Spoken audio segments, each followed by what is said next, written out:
Hi guys, this is a redirect to my reaction to One Piece episodes 675, 676 and 677. Some great episodes. These episodes were like so amazing, so epic. I really love this arc. This arc has just been absolutely amazing so far. So in these episodes we saw the tragic but also heartwarming tale of Kyros. I really love that whole backstory with him, and I'm glad that we saw that. And we also saw a little bit more of Usopp going up against Trebol and Sugar. I was hoping that would be a little bit more of a fight because we don't usually see Usopp battling anyone, especially in terms of solo fights. But I mean, I didn't expect him to actually win because he was up against two very, very strong people, and he's not a devil fruit user, so I didn't expect too much from him, but I was expecting at least an upgrade in terms of abilities.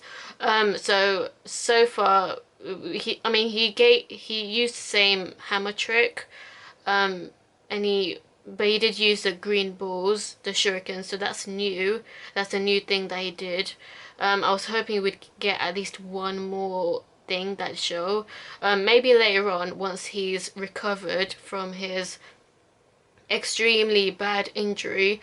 Once he's recovered from that, maybe he'll fight again in this arc. I really don't know what Usopp will do after recovery, or if he still doesn't recover throughout this whole entire rest of the arc. I don't know, like, if someone's gonna treat Usopp now or not.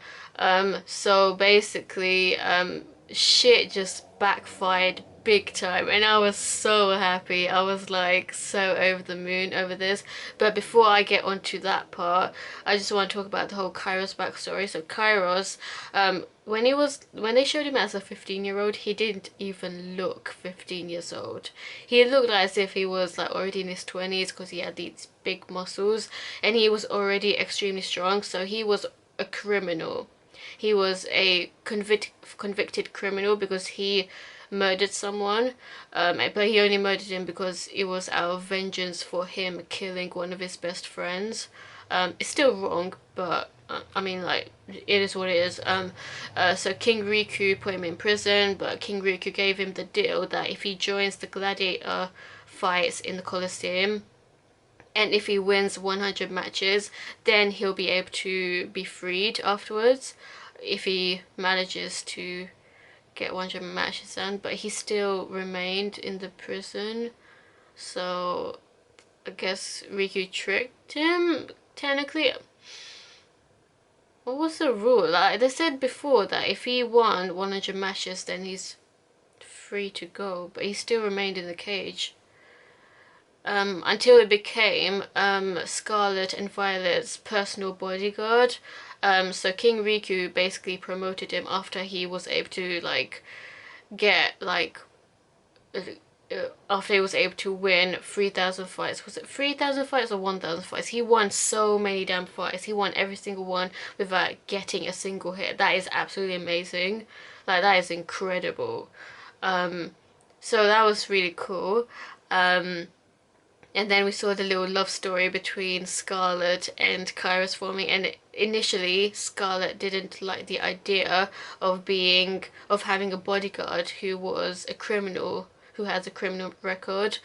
So she wasn't instantly in love with him. It was more like a gradual love, which makes more sense in my opinion. So for her, like, she then got kidnapped at one point. Basically, Kyros basically saved her, and then that's how the princess started forming feelings for him. Like, he touched her. I mean, it wasn't really inappropriately, but for him being the bodyguard, and because she was technically underage, it was seen as inappropriate.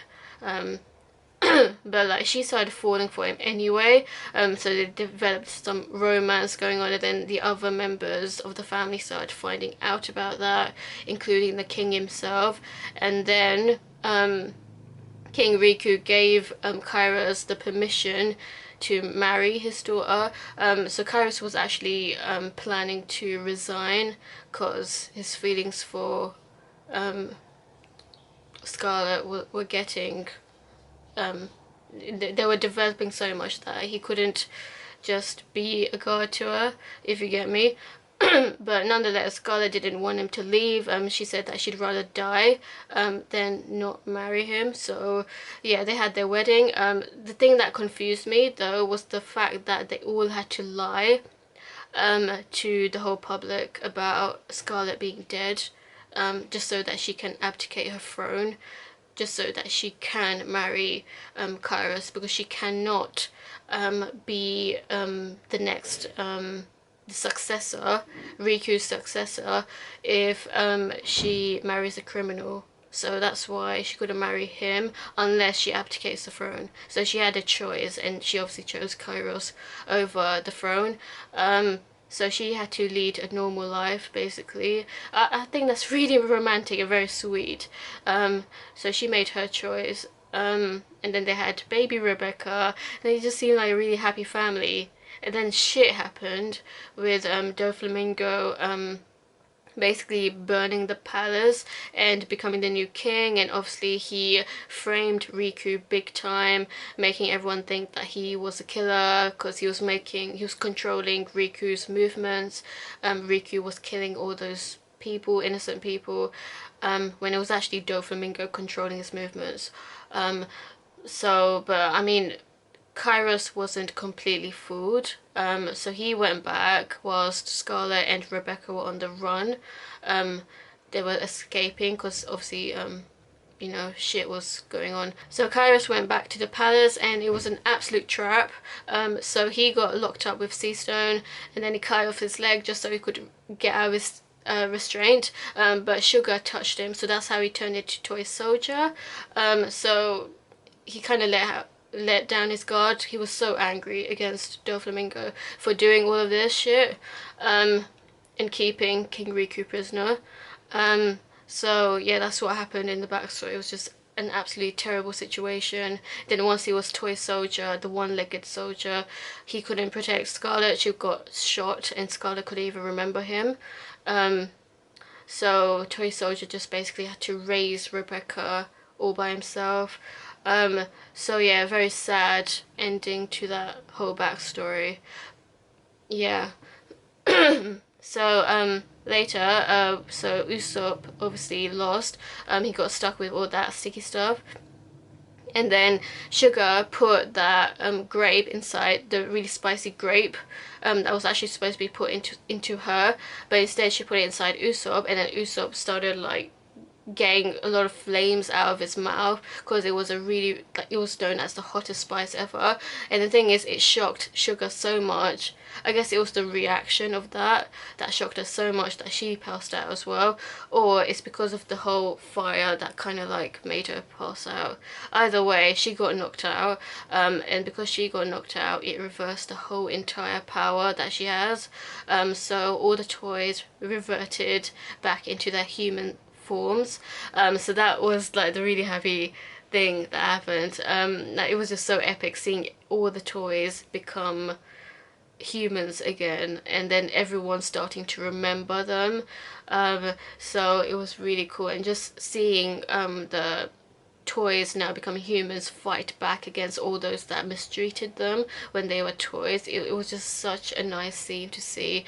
It was also really nice seeing Doflamingo literally being so angry over this. Like, he was so angry, like, damn.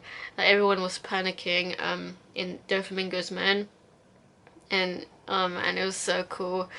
So yeah, for now that's happened. So in terms of the whole toy thing, that's now been exposed. The other thing that needs to be exposed is the fact that King Riku was not the one that, I mean, he wasn't the one that willingly killed all those people. It was Doflamingo who controlled his movement, so that part needs to be exposed as well. And you need to defeat Doflamingo. So yeah, the whole alliance is forming, so it's looking good so far. I'm sure Doflamingo is gonna like try to do some really bad thing though, but for now though, it seems to be going in Luffy's and Kyros' favor. And then Kyros, oh my god, at the very end when he cut Doflamingo's head off, oh my god, that was so savage. But like, I don't think that's actually gonna kill him, because obviously like Luffy versus Doflamingo has to happen. But I mean, like, that was so epic. Like, these episodes were just amazing. What you think of these episodes? Let me know and stay tuned for more.